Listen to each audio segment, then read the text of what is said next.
CNBC आवाज और Motilal Oswal studios में आपका स्वागत है। मैं हूं मनीषा गुप्ता। आज बात करेंगे सोने की, जहां पर लगातार तेजी के बाद कुछ मुनाफा वसूली अब देखने को मिली है।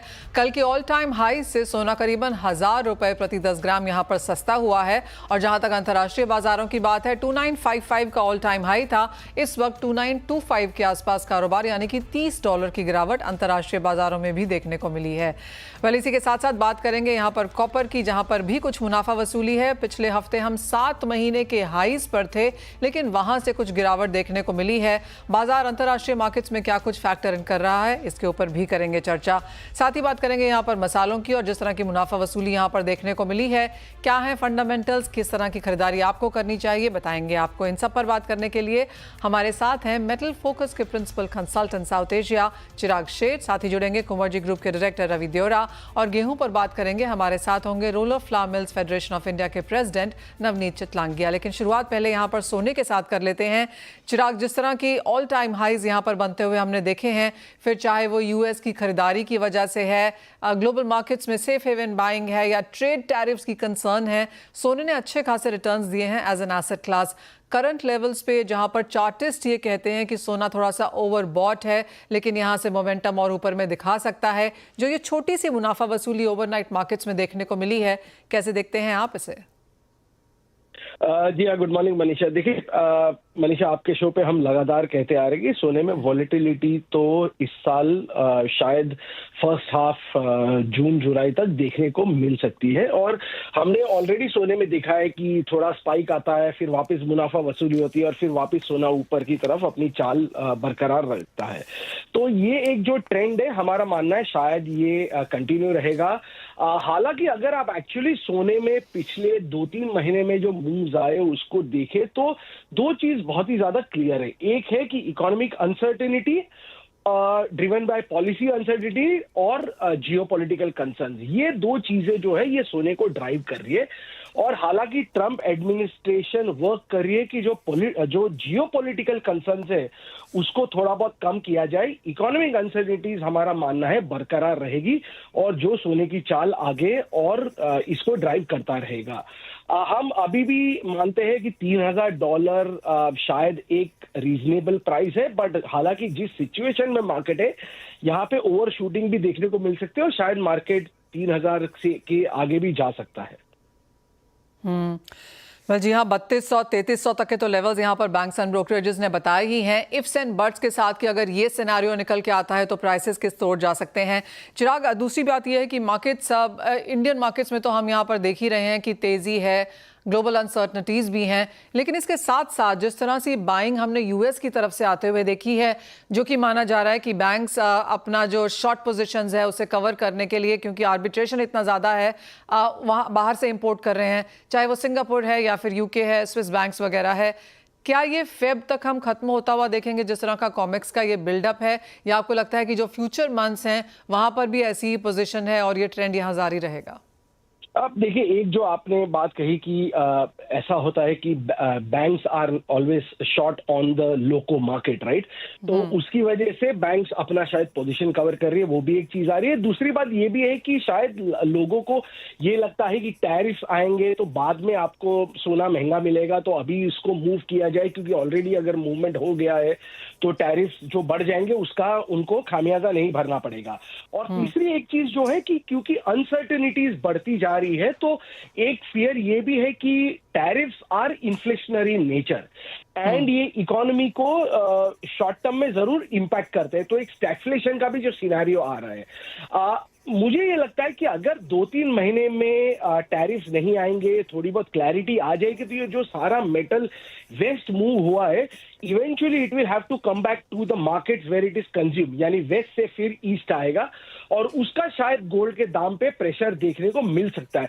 बट अभी बहुत ही अर्ली है इसके ऊपर बताना कि टैरिफ्स पे क्या होगा, क्योंकि हम देखते हैं ट्रंप रोज कुछ हर हफ्ते को नया कहते हैं, फिर दूसरे हफ्ते उसको वापस रिट्रैक्ट करते हैं। तो मैं कहूंगा और 2-3 महीने लगेंगे इस पे थोड़ी बहुत क्लैरिटी आते हुए।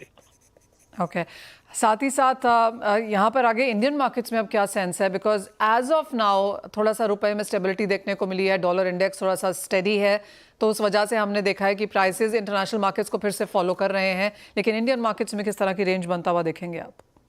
अब देखिए इंडियन मार्केट्स में मेरा यानी मैं इंडियन मार्केट में प्राइस तो नहीं दे पाऊंगा, पर मैं ये जरूर कह सकता हूँ कि इंडियन मार्केट में फिलहाल डिमांड थोड़ी बहुत वीक है, क्योंकि दाम इतने ऊपर है। I think the only demand जो इंडियन मार्केट में फिलहाल अच्छी चल रही है वो है इन्वेस्टमेंट डिमांड, वो काफी अच्छी है।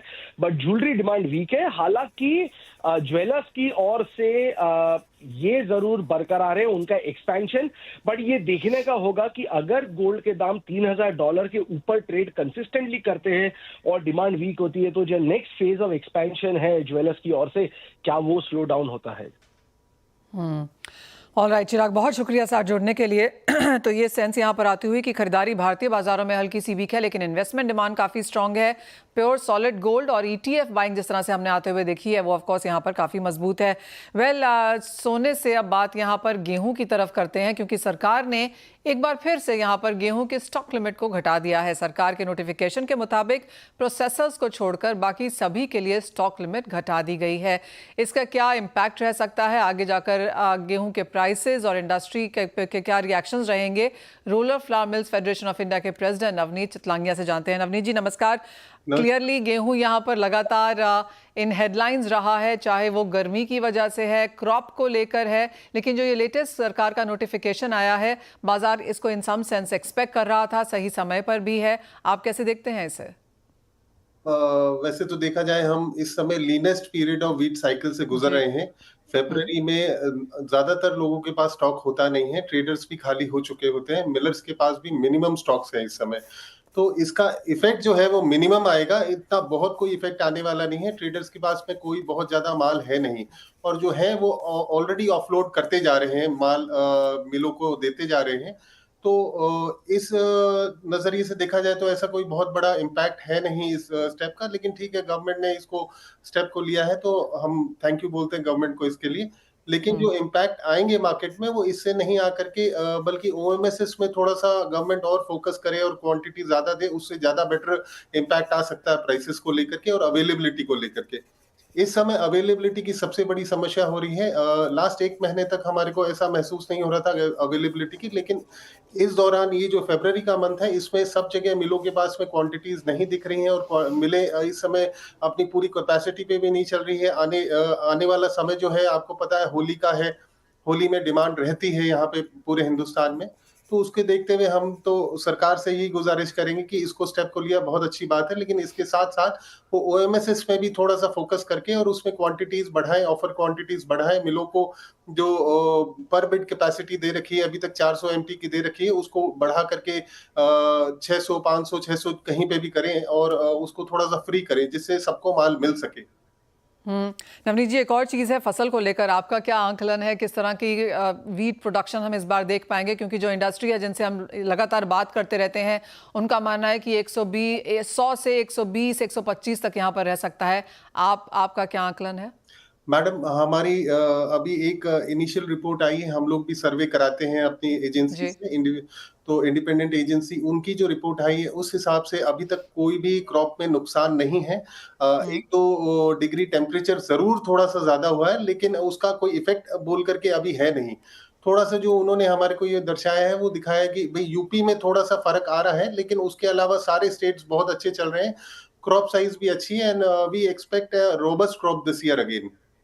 3-4% क्रॉप बढ़ना चाहिए अभी तक के अनुमान के हिसाब से। नवनीत जी, कोई नंबर देना चाहेंगे? एज ऑफ नाउ कंसेंसस 110 के आसपास बन रहा है। डेफिनेटली हम भी 109-110 का एक्सपेक्ट कर रहे हैं, और फिंगर्स क्रॉस ऐसा कुछ भी नहीं हो जिससे नंबर्स नीचे जाएं। हम तो चाहेंगे इससे भी ऊपर जाएं, जिससे एक फूड सिक्योरिटी की तरफ नेशन और अग्रसर हो सके, और हम सब इंडस्ट्री हो, चाहे गवर्नमेंट हो, चाहे बाकी जो इस ट्रेड से जुड़े हुए लोग हैं, सबको संतुष्टि मिल सके। नवनीत जी, एक और चीज़, यहाँ पर प्राइसेस कैसे देखते हैं आप गेहूं के? पिछले साल के कंपैरिजन में हमने एक बढ़त आते हुए देखी है, कितना भाव बढ़ चुका है यहाँ पर गेहूं का, और यहाँ से इस फसल को देखते हुए फिर क्या सेंस बनती है? डेफिनेटली मैडम, जहां तक प्राइसेस का सवाल है, इस साल प्राइसेस को अच्छा मूव देखा अपन ने प्राइसेस में गेहूं को लेकर के, और जिस हिसाब से एमएसपी को सरकार ने बढ़ाया है, और आपने देखा है कि 2 स्टेट्स में उन्होंने बोनस भी दिया है 150-150 रुपए का, तो इसको देखते हुए हमारा अनुमान है कि प्राइसेस तो नीचे नहीं होंगे, क्योंकि फार्मर्स भी उसको एमएसपी से ऊपर ही बेचना चाहेंगे गेहूं। तो प्राइसेस को लेकर के हमारा ये मानना है कि प्राइसेस तो बढ़ते हुए से दिखते हैं, एमएसपी के लेवल से बढ़ेंगे ही बढ़ेंगे, और ऐसे ही मूव होना चाहिए इसमें। नवनीत जी, आप बहुत जल्दी यहाँ पर एक इवेंट भी लेकर आ रहे हैं, किस तरह, क्या एक्सपेक्टेशन है, किस तरह का डिस्कशंस और क्या कुछ अचीव करने की कोशिश है इससे? मैडम, हम 3 और 4 मार्च को गोवा में हमारा एक इंटरनेशनल वीट कॉन्क्लेव करने वाले हैं, जिसका नाम है the future of milling vision G 2030 and beyond. तो बेसिकली ये एक रोड मैप बनाने की तैयारी है, जिसमें हम हमारे कई सारे नॉलेज सेशंस हैं। उसमें एक बहुत नॉलेज सेशन है पब्लिक पॉलिसी के तहत हम सरकार को भी हमने इनवाइट किया है कि वो भी आए, हमारे मिलर्स भी रहेंगे हमारे साथ में, जो बाकी जो इस ट्रेड से संबंधित लोग हैं, जैसे स्टॉकिस्ट हैं, ट्रेडर्स हैं, एमएनसीज हैं, सब रहेंगे। और हमारा ये है कि वहां पे अपने सारे विचार शेयर करें और सरकार से मिल करके ये आग्रह करें कि एक ऐसी पब्लिक पॉलिसी बनाएं जिससे इस इंडस्ट्री को हम एक मार्गदर्शन दे सकें और इस इंडस्ट्री को हम ग्रोथ दे सकें। एब्सोल्युटली। जिस इसके तरह का अलावा समय है और ये काफ़ी अपॉर्चुन टाइम भी है, क्योंकि हम सरकार से यहाँ पर फसल का फाइनल आंकलन देख रहे हैं। ओएमएसएस में ऑफ कोर्स हमने क्वांटिटी और जो प्राइसेस हैं वो यहाँ पर हल्के से बढ़ते हुए देखे हैं, लेकिन जैसे नवनीत जी कह रहे हैं कि अवेलेबिलिटी अभी भी कंसर्न है, फेबलीन पीरियड है और आगे आवक आने में थोड़ा समय है, तो सरकार ओएमएसएस को अगर यहाँ पर पुश करेगी तो यहाँ पर इंडस्ट्री को उसका फायदा भी मिलता हुआ नजर आएगा। बहुत शुक्रिया नवनीत जी आज हमारे साथ जुड़ने के लिए और वो तमाम चीज़ों पर एक लाइट भी डालने के लिए। बल इसी के साथ एक ब्रेक का समय है, जब लौटेंगे तो हमारे साथ होंगे रवि देवरा, उनसे जानेंगे ट्रेडिंग स्ट्रैटेजीज। हमारे साथ अब रवि देवरा जुड़ रहे हैं। रवि नमस्कार। और सबसे पहले सोने चांदी पर ही आपकी भी सेंस लेना चाहेंगे। भारतीय बाजारों में अगर किसी को नियर टर्म या स्लाइटली लॉन्गर टर्म के लिहाज से यहाँ पर ट्रेड करना हो तो उनके लिए क्या राय है आपकी? नियर टर्म में थोड़े हेडविंड्स हो सकते हैं, वोलेटिलिटी हो सकते हैं, क्योंकि ये 8वां हफ्ता है जहां पे गोल्ड ये ग्रीन जोन में क्लोज हो गया ऐसा लग रहा है। तो आई थिंक इस हिसाब से हायर लेवल पे ऑल टाइम हाई पे थोड़ा कंसोलिडेशन, थोड़ा करेक्शन आता है, but all over trend positive है। क्योंकि आप कोई भी कॉर्पोरेट की अर्निंग, जो ट्रम्प एज ए प्रेसिडेंट उन्होंने शपथ ली, उसके बाद जो भी कॉर्पोरेट अर्निंग आई, जो भी बैंक्स की मॉनेटरी पॉलिसीज आई, सबको टैरिफ, ट्रेड एंड ट्रम्प को लेकर चिंता है। तो आई थिंक इस हिसाब से लग रहा है कि अनसर्टनिटी का जो फैक्टर है वो शायद प्राइसेस को सपोर्ट करता रहेगा। डॉलर इंडेक्स पे इतना ज्यादा स्ट्रांग नहीं हो रहा है, तो ये दोनों साइड से पॉजिटिव है। तो आई थिंक मुझे लग रहा है कि ऑल ओवर सपोर्टिव है। एंड पर्टिकुलर जो आज लोअर लेवल से रिकवरी आई, थोड़ा जापानीज येन में करेक्शन आया, क्योंकि उसके आज फाइनेंस मिनिस्टर, जापान के प्राइम मिनिस्टर एंड उसके बैंक ऑफ जापान चेयर के आज कमेंट थे, इस हिसाब से थोड़ा वीकनेस आपको जेपीवाई में देखने को मिली है। तो थोड़ा एक सेंटिमेंटल वहां पे नेगेटिव आज प्राइसेस के लिए है गोल्ड को। मुझे लग रहा है कि 85,200 काफी अच्छा सपोर्ट है। अगर नियर टर्म को ट्रेड लेना है, थोड़ा डिप की वेट करें, अराउंड 85,500 के करीब मिलता है इंट्राडे में, तो बाय करें with a stop loss of 85,200। Target would be 86,200। All over मुझे लग रहा है कि थोड़े टाइम के लिए, एक आध हफ्ते के लिए शायद प्राइसेस कंसोलिडेशन मोड में हो गए, बट ट्रेंड अभी पॉजिटिव। और क्या ट्रेंड्स पॉजिटिव यहाँ पर चांदी में भी नजर आते हैं? क्योंकि 33 के लेवल के आसपास चांदी जाती तो है लेकिन होल्ड नहीं करती। ये कमोडिटी काफी आउट परफॉर्म करेगी। अभी थोड़ा कन्विक्शन आ रहा है तो चांदी में आ रहा है, क्योंकि चाइना एक काफी बड़ा फैक्टर हो सकता है इन टर्म्स ऑफ डिमांड।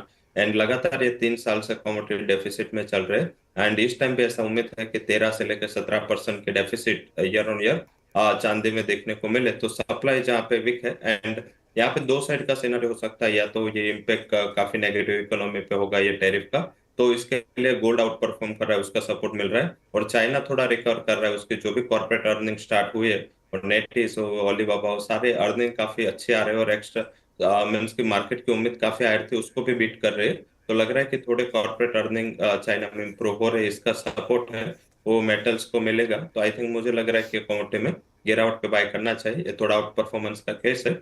96,500 पे बाय करें with stop loss of 95,720। Upper side जो टारगेट है वो आपको 97,600 तक देखने को मिल सकते हैं। शायद डे ऑफ मींस कंसोलिडेशन हो, बट मुझे लग रहा है नेक्स्ट वीक से फिर से रैली रिज्यूम हो सकती है। Fair point. रवि, मेटल्स कैसे देखते हैं आप? क्योंकि स्ट्रॉन्ग स्टार्ट है इस साल की, डिप्स पे खरीदारी भी लगातार बनती हुई नजर आ रही है। करंट लेवल्स पे अब क्या करने की राय है?